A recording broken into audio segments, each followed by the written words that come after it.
Assalamualaikum warahmatullahi wabarakatuh. Perkenalkan, kami dari kelompok 12 akan mempresentasikan hasil kerja kelompok kami yang berjudul Toksisitas Insektisida dan Resistensi Serangga terhadap Insektisida.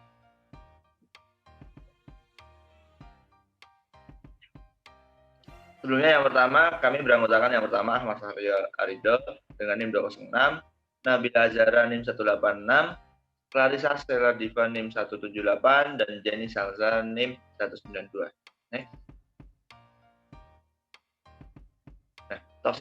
Toksisitas insektisida. Toksisitas adalah suatu kemampuan yang melekat pada suatu bahan kimia untuk menimbulkan keracunan. Toksisitas biasanya dinyatakan dalam suatu nilai yang dikenal sebagai dosis atau konsentrasi mematikan pada hewan coba dan dinyatakan dengan lethal dose atau LD. Jenis-jenis insektisida yang ada dua. Yang pertama insektisida anorganik dan insektisida organik. Next. Contoh insektisida anorganik. Yang pertama senyawa organofosfat. Senyawa organofosfat atau insektisida ini, golongan ini dibuat dari molekul organik dengan penambahan fosfat. Insektisida organofosfat lebih mudah larut dalam air, serta insektisida ini merupakan yang paling toksik di antara jenis pestisida lainnya. Mekanisme toksisitasnya, organofosfat menghambat enzim ACHE yang mengakibatkan akumulasi asetikolin ACH. Asetikolin yang ditimbun dalam sistem saraf pusat atau SSP akan menginduksi tremor, inkoordinasi, kejang-kejang, dan lain-lain. Selanjutnya yaitu ada karbamat. Insektisida ini biasanya daya toksisitasnya rendah terhadap mamalia dibandingkan dengan organofosfat, tetapi sangat efektif untuk membunuh insekta.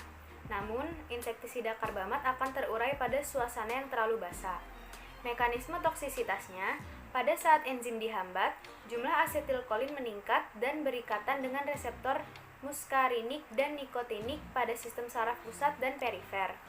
Hal tersebut menyebabkan timbulnya gejala keracunan yang berpengaruh pada seluruh bagian tubuh. Yang ketiga yaitu senyawa organoklorin. Insektisida golongan ini dibuat dari molekul organik dengan penambahan klorin.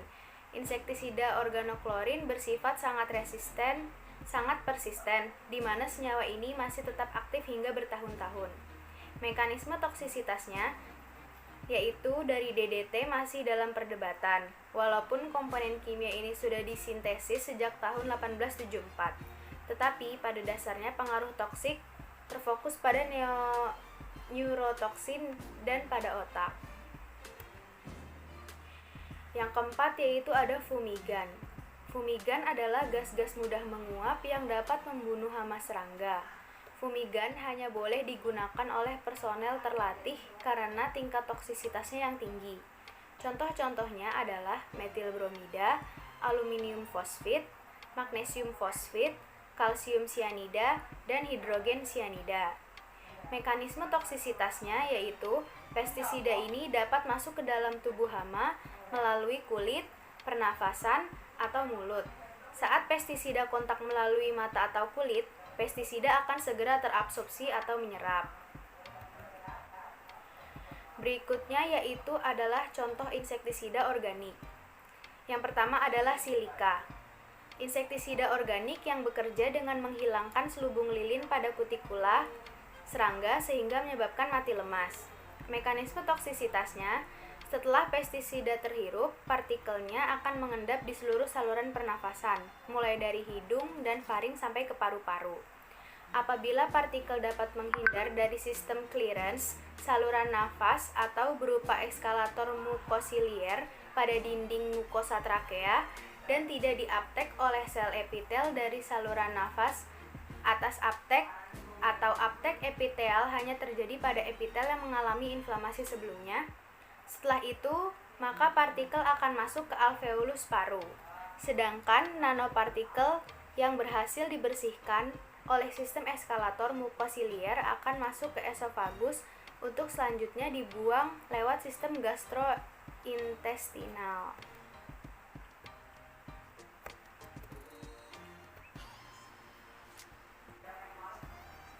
Selanjutnya yaitu ada asam borat, insektisida organik yang dipakai untuk menarik perhatian semut. Asam borat ini bertindak sebagai racun perut yang mempengaruhi metabolisme serangga dan serbuk kering abrasif untuk serangga eksoskeleton.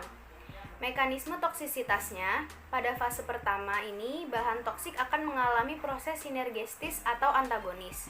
Pada fase kedua, yaitu fase dinamik yang merupakan proses lanjut dari fase kinetik. Pada fase dinamik, bahan toksik yang tidak bisa dinetralisir oleh tubuh akan bereaksi dengan senyawa hasil proses biosintesa seperti protein, enzim, dan lemak, dan hasilnya bersifat merusak terhadap proses biomolekul dalam tubuh. Yang ketiga ada Pyrethrum, insektisida organik alami yang berasal dari kepala tropis krisan. Senyawa ini memiliki kemampuan penghambatan serangga yang baik pada konsentrasi rendah.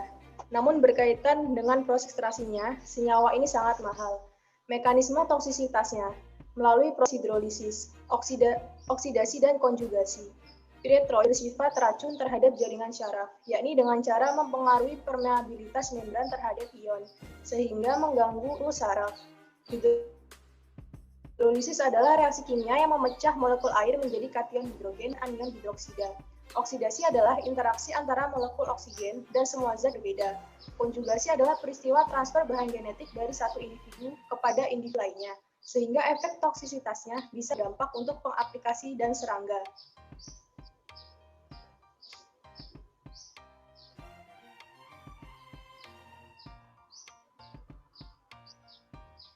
Resistensi serangga terhadap insektisida.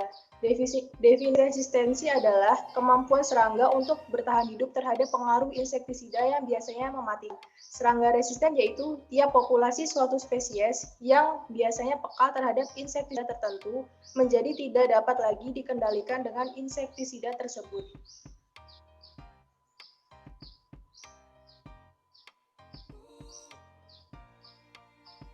Jenis resistensi tunggal, yaitu fenomena di mana hama resisten terhadap satu jenis pestisida yang telah digunakan. 2. Multiple resistensi, fenomena di mana OPT resisten terhadap lebih dari satu kelas pestisida. 3. Resistensi silang, fenomena yang terjadi ketika mutasi genetik yang membuat tahan hama ke salah pestisida, juga membuatnya tahan terhadap pestisida lain, terutama yang dengan mirip dengan mekanisme aksi.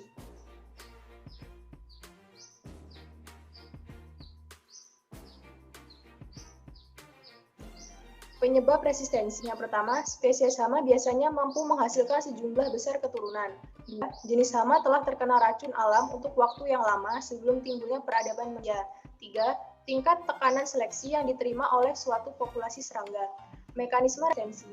Yang pertama, peningkatan detoksifikasi insektisida oleh bekerjanya enzim-enzim tertentu. 2. Penurunan kepekaan tempat sasaran insektisida pada tubuh serangga. 3. Penurunan laju penetrasi insektisida melalui kulit atau integumen.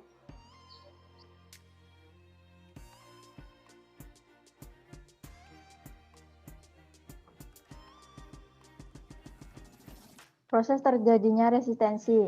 Resistensi di lapangan kadangkala diindikasikan oleh menurunnya efektivitas suatu teknologi pengendalian yang tidak terjadi dalam waktu singkat. Di alam, frekuensi individu rentan lebih besar dibandingkan frekuensi individu resisten. Karena adanya seleksi yang terus-menerus, jumlah individu yang peka dalam suatu populasi semakin sedikit dan meninggalkan individu-individu resisten. Individu resisten ini akan kawin satu dengan lainnya sehingga menghasilkan keturunan yang resisten pula. Populasi yang tetap hidup pada aplikasi pestisida permulaan akan menambah proporsi individu yang tahan terhadap senyawa dan meneruskan sifat ini pada keturunan mereka. Apabila populasi serangga resisten semakin banyak, pengendalian hama dengan cara yang sama tidak akan efektif lagi.